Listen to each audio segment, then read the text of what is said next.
report, a case study on innovation. So, by innovation, we mean to improve something. It can be simply by changing the size or shape of an object in a way that it would make it work more efficiently. Right. So, the process of innovation starts with identification of a problem which is faced by masses. So, the problem should not be a simple problem, but it should be a problem which is faced by most of the people all around. Right. And then after identification of the problem, it is required to do critical analysis or to think critically on that problem. And then in that process, it is to find a solution to that problem, right? The solution to this problem may be an idea, or it may be an imagination that does not exist currently, right? So then this key idea is now the process, or the key point over here is to convert this idea or imagination into a reality. By this can be done by application of various technology or by any other mean, right? So it is not necessary that any innovation always need technology. It can directly be converted into reality by without using a technology, right? And thus the resultant product is what called as innovation, right? So we'll have a brief overview of what we are going to cover in today's presentation. First, we'll see what is innovation and what is technology. We'll see the comparison between two. Then we'll have overview of what are the different types of innovation. And then we'll see what is technical writing, what is the purpose of technical writing, types of technical writing, what are different types of technical writing that can be done, then what are the various part of technical paper and how to write a good paragraph in technical paper. Then we'll see about how you can publish your work in journal. We'll see the publishing process, and then we will see what are the different tools that can be used for technical writing. Right. So we'll start with innovation and technology. So innovation and technology both are two different things. Some people think that both are same, but they are quite different things. However, when we talk about these two things, they go hand in hand, but they are not never they never come together, but they work simultaneously. Right. So here innovation is a process of creating novelty, right? So it is a recursive process that starts with idea creating, that is ideating. Then there is continuous testing which is to be done, which is followed by experimenting, and then we need to do it again. We need to rework on all these things again. The reworking is just in order to improve the product, right? For that we have to do various kind of studies, right? Then technology is nothing but application of gained knowledge, or we can say engineered knowledge. Whatever we have learned, we need to apply that thing to our daily lives in order to make our life easy. This is what is technology. As we have already seen that innovation is nothing but development of an idea or imagination into reality. Idea to reality is what is innovation, right? Whereas technology is nothing but development of machineries and by using the knowledge that we have gained, right? And innovation, sometimes innovation may require a technology, sometimes it may work without technology, right? To create innovation, it is not necessary that it will always require a technology. And then the same way, other way, technology can be applied to implement innovation process, right? Then innovation is not necessary that it will always be a complex thing. As I said, that simply by increasing size of an object which is already existing is also termed as innovation if it adds efficiency to that particular product, right? So it is not necessary that it would always be complicated. And technology is maximum time always it is complicated for solving different problems, right? Then there are different types of innovation. So we'll see it in detail. Disruptive, the first kind of innovation is disruptive innovation. This kind of innovation generally break down the conventional way of working. Like earlier, there is an example of disruptive innovation which is cloud computing. Earlier, uh, when you want to work on certain software, every time you were required to buy that particular software, right? You should have it installed on your desktop, right? You should have a system with that particular configuration which is required to run that particular software. But now with the invention of cloud computing, it is not required now. You can simply get a service from a cloud server, cloud servicing provider, and then you can use any kind of software which is provided as service by those service providers, and use on your own at your place without just buying it. You can just, without having a system with that particular configuration, you can use that technology at your place. So it has changed the way of working, right? So disruptive is nothing but bringing new kind of categories. So it breaks down the conventional product or services, and it makes things available to masses. That is, it makes things available at at low cost, right? Which is affordable to maximum people who are there, right? So this kind of innovation is called as disruptive innovation. Another kind of innovation is radical innovation. Radical innovation is a innovation wherein we become familiar, or we devise a product or innovate a product in which the way of using a particular thing is new, right? The example is Netflix over here, which has replaced the blockbusters. See, Netflix is providing the same kind of things which blockbusters used to provide, but it has changed the way of working, right? So it generally affects the fundamental nature of something, how it was working. The scenario is changed. Earlier, there were blockbusters. We need to go over there. Now Netflix has provided everything on uh, in simple way, right? Then obviously it brings novel experience by replacing the current product, right? Then disruptive and radical innovation, these are the two kind of innovations which creates new market, right? There is no existing market for such kind of things, because it was not existing, it is new. So this kind of innovation creates new market wherein this kind of things are sold, right? Whereas the next kind of innovation is incremental, right? Incremental innovation also brings new product, but by making minor updates in the current products that we are having, right? So this is a minor update, and the aim of this kind of innovation is to improve the user experience. There might be some problem in the existing product. Just by improving a bit in that, or making some modification, create a new product that would improve the user experience. Like earlier, we used to have CRT TVs, then we had LED TVs, then there came LCD. So earlier there came LCD, then LED, and now we have smart TVs, right? So this is an incremental kind of innovation, right? The next kind of innovation is architectural innovation, right? In architectural innovations, we just improve the existing thing. We work on the architecture of particular product and try to improve it. An example for this is you all know about processors.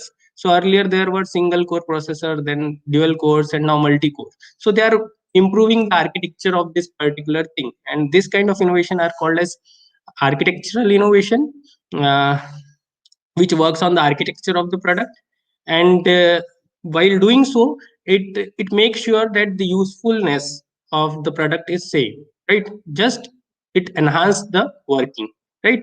And now this two kind of innovation does not require to create new market, because everyone who are using TV will now be using the same kind of product, advanced kind of products. Everyone who are using processors will be using processors, right? So there is no requirement of creating a new market. If they work on the existing market just by improving the uh, way of using products, right? So these are four kind of innovation, and some innovation may belongs to these two categories also, right? Like innovation can be disruptive also, or it can be radical also. whereas an innovation can be incremental as well as architectural also. Right. So now we will see what is technical writing. See, we'll just talk about writing. You must be aware about, you must have gone through different kinds of writing in your lifetime. From childhood we have seen different kinds of writing. Like, we started by reading poems, textbooks, and then later when we used textbooks, then some developed a habit of reading novels, newspapers, and there are various other kinds, magazines, other kinds of writing that we have read, right? And technical writing, or technical writing is a way different from these things what we have read. As Mahajan sir said in his introductory speech, that technical writing, people think that it is difficult. Yes, obviously, people think it is difficult, and at the initial level, it is difficult. The reason behind it is that from childhood we are familiar with this kind of text that I have said. Like, we have read novel, we have read newspaper, and the way of writing text in newspaper and in a technical paper is a way different, right? So, technical writing is a process of creating content that is meant to explain the processes, service, and devices work, and help in resolving product related difficulties. Right. So initially, this process seems difficult to write paper, but as we become aware of what a paper is, what are the content of it, and when we read certain amount of technical papers, then it becomes easier for us to write new things, right? Or to write our own paper, uh, because the way of writing novel and the paper is different. We'll see what are the characteristics of technical writing in coming slides, and then you will be able to analyze why it is different from novel or a newspaper, right? So first, before that, we'll see why do we need to do technical writing, right? So as I said that we have innovated something, we have researched something, we have created a new idea, we have implemented it, and then why should we write it? Because you can be satisfied that you have done something, right? So the main focus of doing technical writing is to get credit of your work. Here, I mean that suppose you have created something, but if you have kept it to yourself, then how the world would come to know that you have done something? Someone else would devise the same thing after you, and then he will get the credit that he has done something, right? So if Newton would have ignored the gravity things, then he would have not been like that. Okay, so the first ultimate aim of technical writing is to get credit for the work that you have done, right? So for that purpose we do technical writing. Then the next is, in the same way, you communicate what you have done, the new thing that you have done, to other peers. Other peers means the other researchers or scientists who are working in the same domain. You make it available to them that this particular thing I have devised, and then you can use it later on, right? The next is that it indicates that this is the first publication of original research. If you have published a paper, this is an indication that this work is a novel thing, and which is done by you. That is, it is a original research work, right? And then again, it enables other people who are working in the same domain to repeat this kind of experiments. So the research paper should be able to help your peers to repeat the experiments that you have conducted, in order to verify that yes, it works in the same way, right? Then the last point is that it is a matrix. It is also used to indicate how much a person is contributing to the research society. Generally we think about how much we are contributing to the society. In the same way, researchers think that how much it indicates that how much you are contributing to your particular domain of research, right? So it indicates this thing also. So these are the various reasons for which you should do technical writing, right? Then what is the purpose of technical writing, right? So technical writing is a skill, right? uh, this skill is difficult, but it can be learned. right?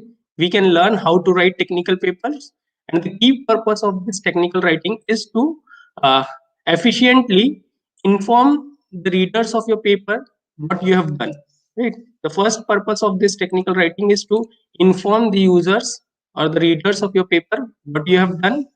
And then the next thing is to argue about what you have done, that whatever you have done is better than something else, or what is the research is that something is better than the other thing. You need to argue on this particular principle.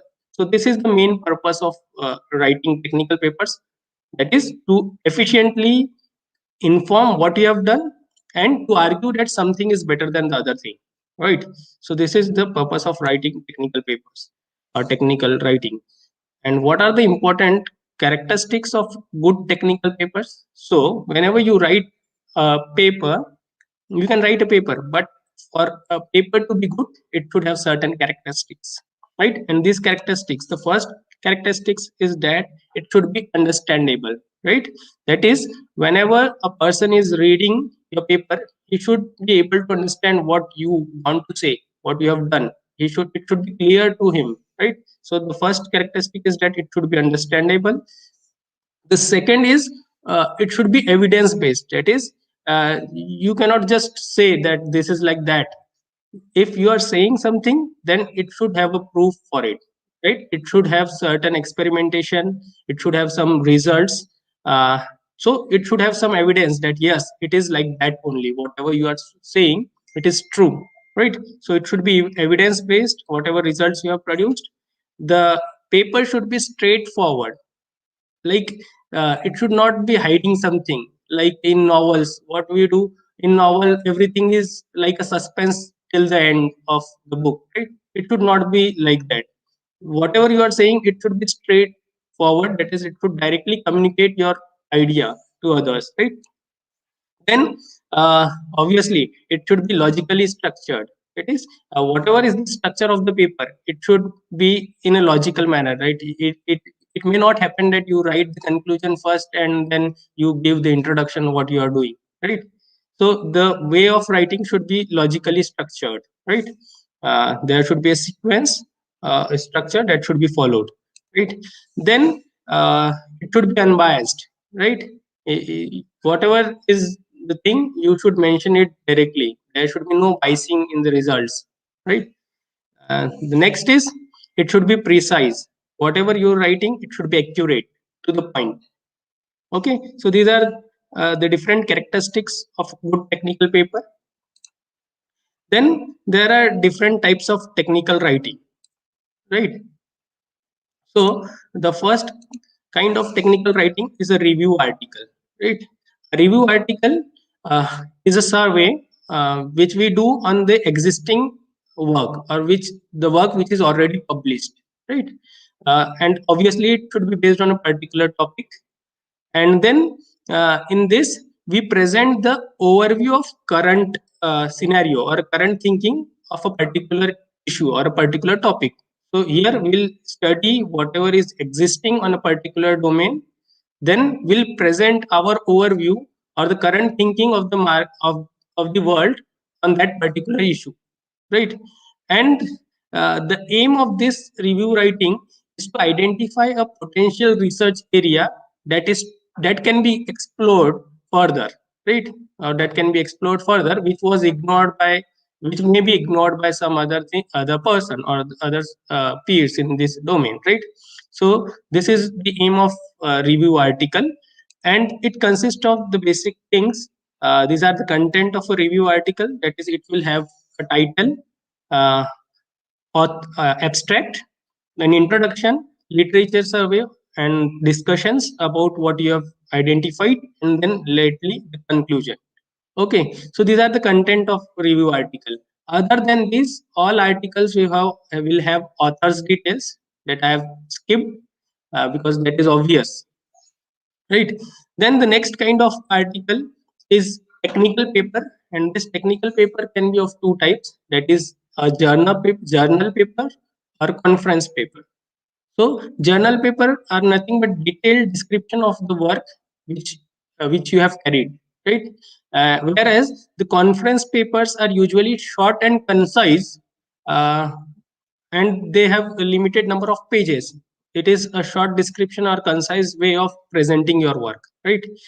Journals are things, is are regular and periodical publication, which is nothing but collection of a large number of peer reviewed papers. Now peer reviewed means, whatever you have done, it is not directly published. That you say that you have done this particular thing, you have written something and you send it to the journal and the journal will publish. This is not the thing.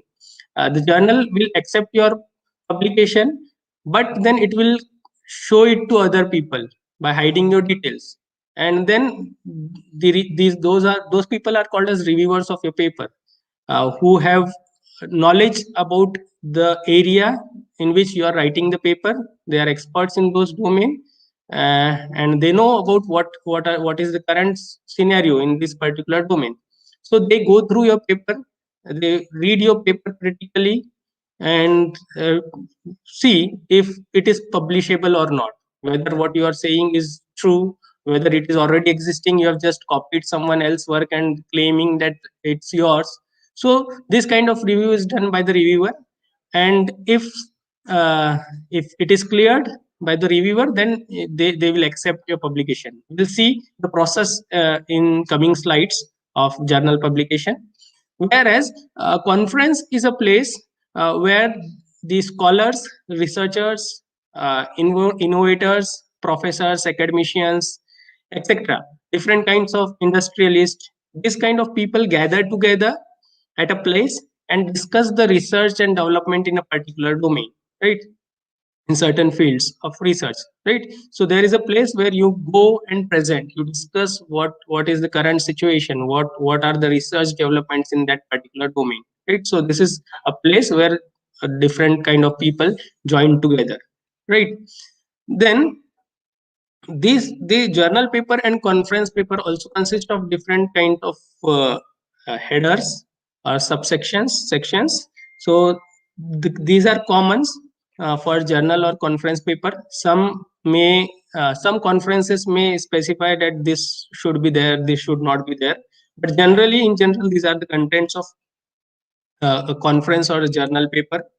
uh, that is, title is there, abstract, introduction, problem statement, literature survey, proposed method, then experimental data and results, and conclusion. These are the content of a journal paper. Then the next kind of technical writing can be case study. So case studies are something which require you to apply theoretical knowledge that you have gained, the concepts and the literatures that you have studied, to a real life scenario. That is practical implementation of the theory and concepts that you have learned into a real life scenario, right? There is nothing but a case study. uh, it can be analytical. A case study are of two types. The first can be analytical, in which we first raise a specific question, and then we discuss the key points of that particular questions and try to solve it, right? Whereas the other is a problem oriented. Other kind of case study are problem oriented, in which we identify a problem and issue, and then we think about the need or the action that is to be taken, and we for that particular thing, and we suggest a solution that how this particular issue can be solved, right? By doing that case studies. So a case study, the content of case study is somewhat similar. It has a title, abstract, an introduction. Again, there is a literature survey of existing, as I said, that it is nothing but application of theoretical concepts to a practical real life scenario. So there are some discussions also. The important task in case study is to evaluate a particular case, whatever you have decided, right? And for that, the most important task is data collection.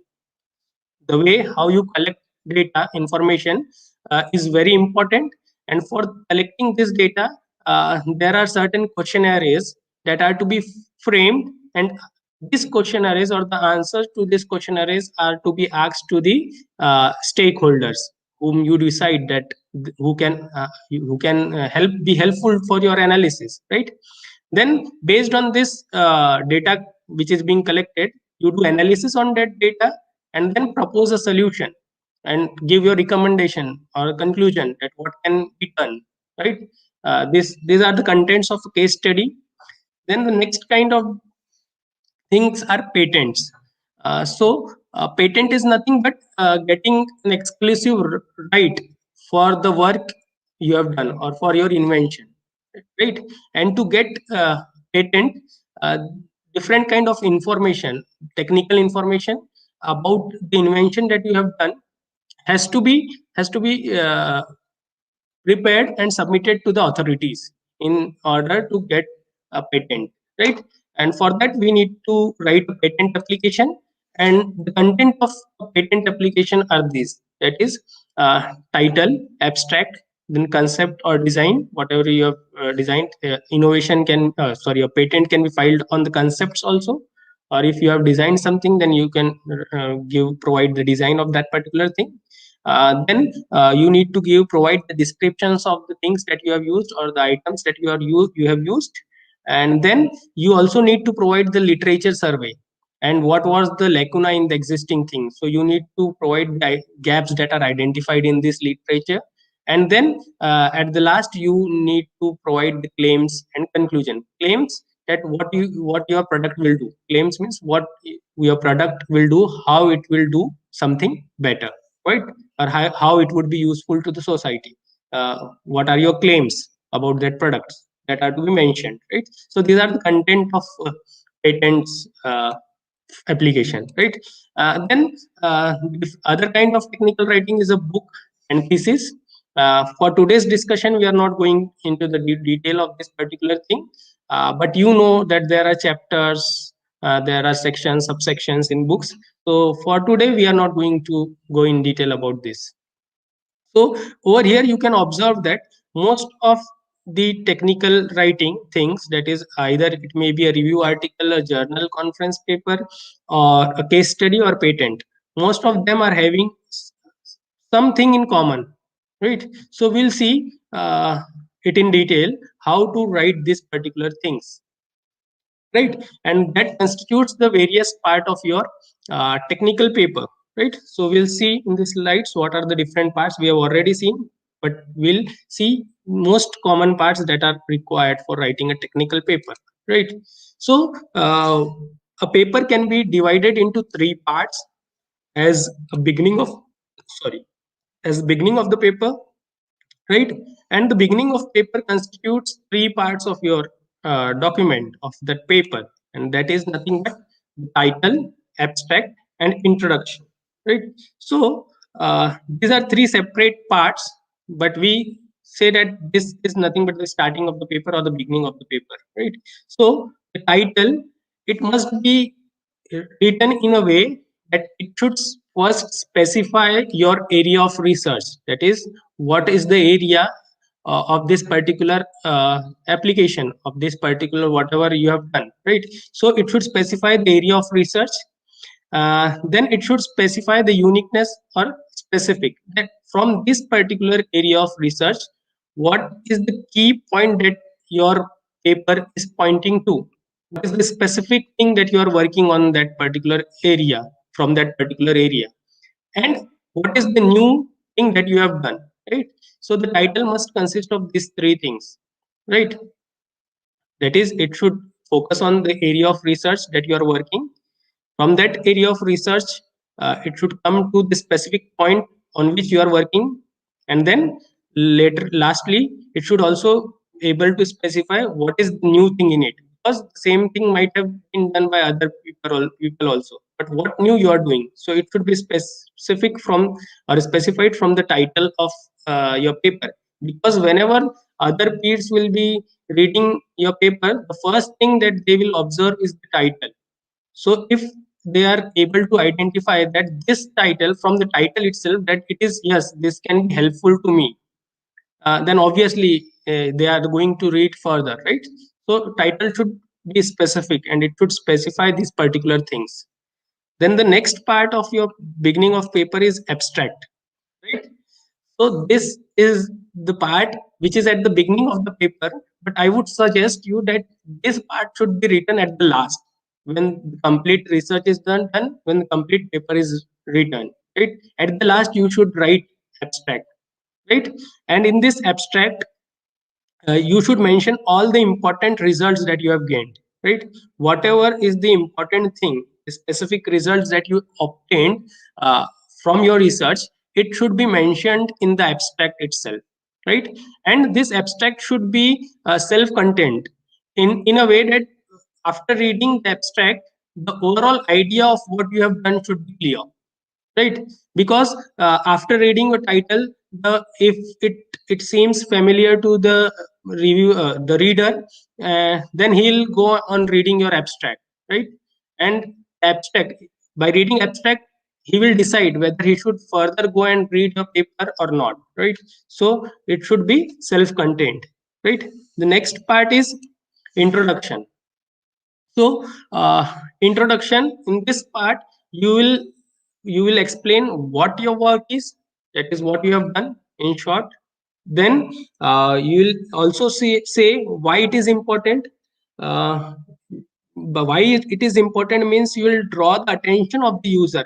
Why it is important means you need to mention here what earlier was done in this particular kind of work, which and you need to mention who has worked, what they have done, and what are the aspects that a particular person or a particular researcher has missed while working on that particular topic, right? So because that lacuna is there, or that problem which was not identified or which was ignored by the earlier researchers, this particular thing is important, right? So here you need to claim like that, you need to specify why your work is important, for which you will read certain other work, you will mention them, and you will mention what are the gaps that were there which they ignored, and how we can improve that, right? So how we can improve that is what is we'll mention in the introduction. Then the last part of the introduction should consist of what is required to understand your work, right? What is required to understand your work. Over here, you would be talking about the existing models which are already there, which work in a similar fashion, right? So if the user is aware of that kind of model, then it would be easier for him to understand your concept, right? So these three things are very important in the introduction that is to be mentioned, right? So these three parts constitutes the beginning of paper. Uh, then we come to the middle part of your paper, right? Which is the most important part, and most of the text or the data that you have done is presented over here in this middle part of the data. It is also called as the heart of your paper, right? Because it explains what you have done, particularly in terms of experimentations, what were your results, and then discussion on your results, right? So experimental details are there, or sometimes if you have not done experimentation, then modeling details can be provided. Then the results and discussion, these are the three parts which constitutes the middle part of your paper, right? Then in experimental details, you need to make everything clear and visible. That means whatever you have done, however the way you have used, everything should be made clear, so that on reading the user uh, should be able to understand what you have done, how you have done, right? So it should be clear and visible, right? Only if you are planning to go for patenting of this particular product, then you may hide the important aspects over there. But if you are not going for such kind of thing, then you should mention everything, what and how you have done, right? So it should be clear and visible. Whatever experimentation you have done, it should be in a particular order, that is, it should be in a chronological order, that this was done first, then second thing was done, then third thing was done. So it should have a particular order, it should not be random, right? uh, then the third thing is, uh, you should write in a way that is, the detail should be such that if someone wants to repeat the same thing, he should be able to reproduce your work, right? So you should mention everything clearly, so that if someone wants to do the same thing and check whether yes it is like that or not, and then then it should be able to replicate or reproduce the work, right? Then the next part is results. So in these terms, results are something that any technician can convey, right? If there is a machine which is being operated by a technician, the machine gives output of a particular value. Just looking at that value, any technician, any person who is having knowledge about that particular machine can convey the results. Yes, this is like, suppose we are talking about, suppose we consider a temperature, and then by the thermometer the technician can read the temperature and say that yes it is 98.5 degree. So this cannot be changed, right? Any technician who's having a bit knowledge about that particular thing can identify, yes this is like that only, right? So these are basically a factual data, uh, that is the statement of facts, right? These results uh, can be presented in different way, in form of tables, in form of graphs or charts, right? So this should be presented in an efficient manner, so that the user, just by looking at your results, can understand what you want to say, what you want to convey, right? Then the last part is discussion. So discussion is a very important part of your writing. Here you the discussion may be different, like uh, result will be same. If I am reading a particular paper, I am looking at some results, my understanding will be same as that of other person, right? Whereas in terms of discussion, there may be difference of opinion, right? Because it depends on the understanding of a particular uh, thing, right? A particular concept. So someone's understanding might be different from others. So here it gives, we try to understand the implications of the results, and looking at the results and concepts known, someone can claim something else, the other can claim something else, but you need to argue about what the result is, and why is it so, right? So you need to do analysis of what you know, and you need to write a textual information about why these results are so. Like, suppose if we consider an example, suppose I have studied two parameters like temperature and humidity in a particular domain, right? So there would be, suppose I have identified that temperature, with the increase in temperature, suppose humidity is decreasing. So here I would identify that this is the thing, that with increase in temperature the humidity is reducing, and it may be due to this particular parameter. This particular thing is hampering, right? Like it may be due to this, along with the decrease in or increase in temperature, the wind speed is decreasing, thus there is uh, like, this can be my analogy, right? This kind of thing is what is discussion, right? Then there is end of the paper, and it constitutes of two parts, that is conclusion and future work. You may combine these two together also, or you may write it separately. It depends. These are nothing but the main finding of your research work, right? What you have done, whatever was the key finding of your work is to be mentioned, over here, right? And about future work is that how would you continue in the future? What are the future prospects of this particular work? How you can improve this, right? So these are the two things that is to be mentioned in uh, conclusion and future work. So conclusion and abstract are somewhat same, but the thing is that when a person is going to read your abstract, he might not be aware about anything else, right? He might just take and just start reading your paper. But when a person is reading conclusion, he is aware about everything whatever you have done, because he have gone through the complete paper, and now he is at the end of your paper, so he is aware about what you have done. So when you write abstract, you should keep it in mind that the user is reading for the first time, so you should not use abbreviations in the abstract because he might not be aware about that abbreviations, right? Then after I said that abstract should be written at the end, whereas you can mention the details in conclusion, right? uh, I said that abstract is to be written at the end, right?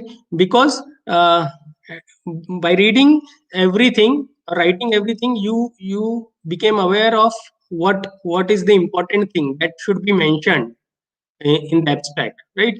uh, in abstract you also need to mention keywords, so this keyword should appear like a keyword, and generally in paper we write 5 to 7 8 keywords, right? So this keyword should be actually look like keyword that are used mostly in your research work, right? In your experimentation parts, what is the new thing that you have done? So these are the keywords which are uh, appearing most of the time in your paper, right? Otherwise people write keywords which never appears in their paper, right? So it should not happen. The last part of your is references, and here you need to mention the works, the existing work that you have referred in order to produce your work. That is whatever literature you have considered, you need to mention it. And there are different ways of writing references, and there are different standards that you can explore. IEEE standard, then Mendeley's format. There are different formats of writing references. And whatever work you have referred, it should be cited in the text of your document, right? You can cite that text. As I said in introduction also, you can mention what you have read, what was the lacuna. So over there you can cite them. uh, in abstract you will never cite anything, right? Abstract will not have citations. In literature review you can cite, uh, right? So these are the different parts of a technical paper. Then there is a concept how, like, you would be writing these things in paragraphs, right? Everything is not will not be a single paragraph, right? What in literature review especially, you will mention the text in paragraphs. Like in introduction you will write some paragraphs of text. Abstract will have a single paragraph, but other things from introduction to conclusion may have multiple paragraphs, right? So how to write these paragraphs? So there is a concept called as peel paragraph that should be applied, that may be applied for writing paragraphs, uh, right? And in this, the paragraph is divided into few sentences, wherein the first sentence should be a point. Here P stands for point. So the first sentence it should itself should talk about the key concept that you are discussing in this particular paragraph, right? Then from next to four sentences, you should talk about the examples. You should give the details about the scope, the constraints over here, and the scenario information. So you should provide examples through that. The, and then the next is evidence should be there. Evidence that would support the theory that you are claiming, right? Uh, so there it could be a cited thing, because you have read this thing from this. It is explained by a particular researcher that this is working in this particular way, so that is to be cited over there. So there should be some evidence for what you are claiming, and then there should be a relevance with the problem that you are trying to solve. There should be relevance of this cited theory with the problem statement that you are working on, right? So here these two things are mentioned in the middle of the paragraph. That is, you provide examples on your problem statement, different kind of examples. You use supporting theory, that is, you cite certain work over there, and uh, it should be relevant obviously to your problem statement. This example and evidence sequence can be jumbled, that evidence can go above examples, then examples can come after evidence. So this is shuffleable, right? This can be shuffled. And the last sentence, it should be a link, right? So peel is point, examples, evidence, and link to the next paragraph, right? So you should conclude this paragraph and then you should provide a link in the next paragraph this particular thing, like you should provide a link to the next paragraph in the last line of the current paragraph. So in this way you can use this concept for writing good paragraphs.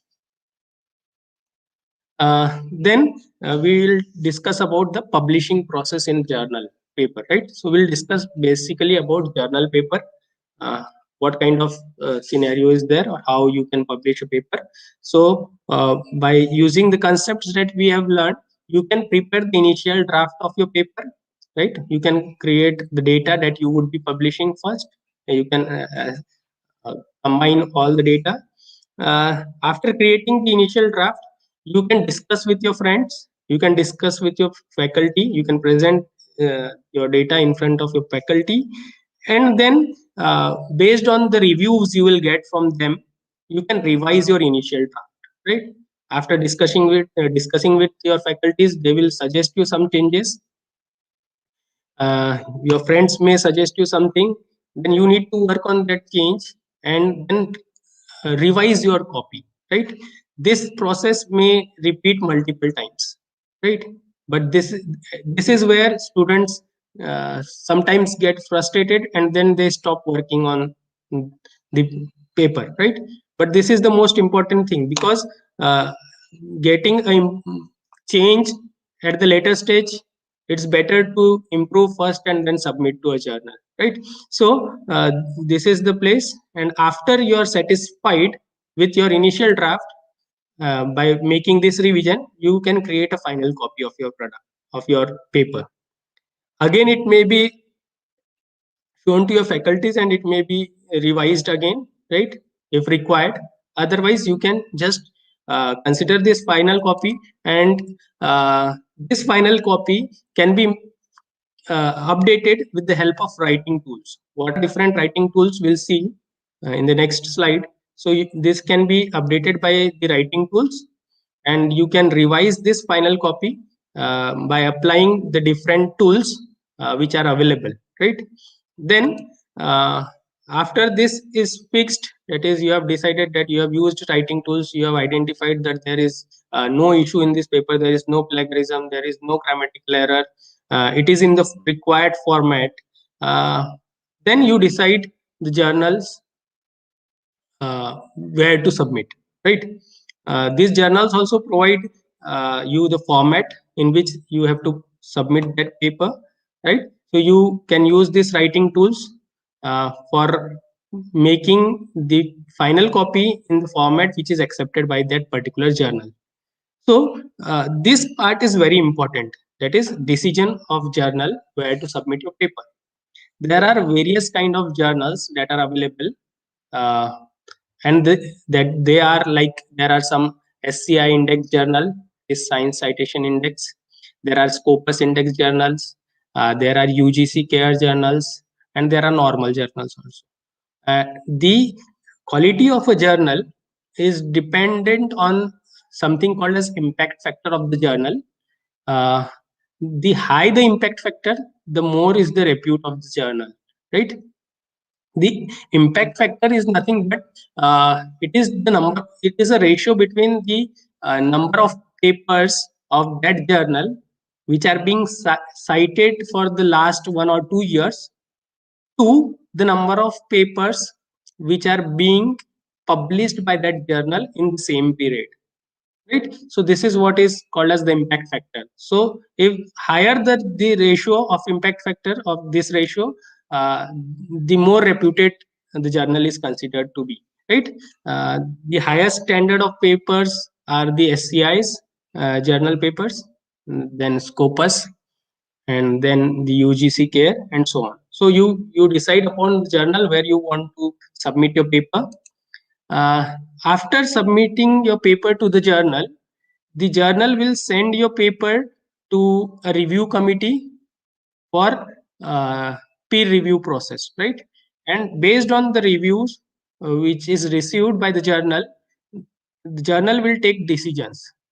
The first decision that can be is to accept your paper for publication, but with some changes, that is, with some revision. So if this is the case, this is generally a most common thing that happens when you publish your paper in a reputed journal, right? So you'll get a revision. Then based on those comments, you need to revise your work, right? And after revision, you need to submit the revised work again back to that journal. Again, this journal will do the same thing. It will send to the reviewers. The same reviewers may be there, right? They will again review if you have really implemented those changes or not, and if you have really revised and now it is in the acceptable format, then the journal will, or the reviewers will say that yes, this can be accepted now without any change, right? Or the journal reviewer committee may directly accept without offering a revision. This is a rare case, but it happens sometimes, right? So direct acceptance is also there. If this is accepted, then journal will publish your article, right? It will publish your article. But the last scenario is there, that the journal send your paper to some reviewers, and then the reviewers find that it is not up to the mark, so or it is not suitable for that particular kind of a journal. So these reviewers will suggest rejection of this paper, right? And then if it is rejected, then what you can do, you can again revise, because whenever there is a rejection, you will get certain comments from the reviewers. So you should work on that comments, and then you should revise your paper, right? And then again search for a new journal. Here you can submit back to a new journal, because sometimes rejection may be because that your paper is not in the scope of the journal, right? Sometimes the rejection may be like, if you have not identified a correct journal for the kind of research you are doing, the journals or the editor of the journal will directly reject, saying that this paper is out of the scope of this journal. So in that case, you need to again search a suitable journal for your paper, and then submit it to that particular journal again for the same process, right? And this is the continuous process until you reach this particular point, that is until your article is published.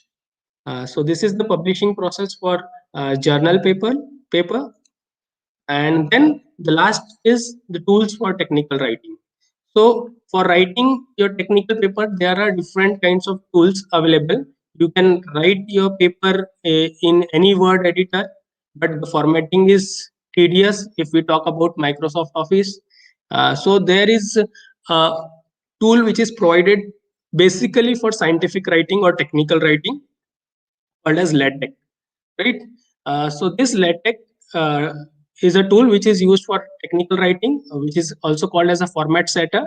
You can use to form you can use it to write your paper in the required format. This is available in both desktop version and online version. You can install this in your system itself and then compile. It is a compiler kind of a thing. You can run your program, write your code, and then you can create a PDF for it. It is also available in online mode. Like you can directly write your code on Overleaf. Overleaf is implementation of LaTeX. You can just go to the Overleaf website, and there you will get the environment of LaTeX variable, of LaTeX environment, where you can create your paper, run over there itself. You don't need to install LaTeX on your system. Like we talked about cloud computing kind of a thing, right? You The environment will be provided by their server itself, their cloud itself, and then you just write your code, you write your paper over there in the required format. It will be produced as output. You can just download the PDF. You don't need to install LaTeX on your system. This can be done simply by a browser, Chrome browser, right? Or any other browser. So this is a tool for writing your paper in required format. Uh, then next is, after writing, you should check whether your work that you have written or the text that you have written, whether it is grammatically correct or not.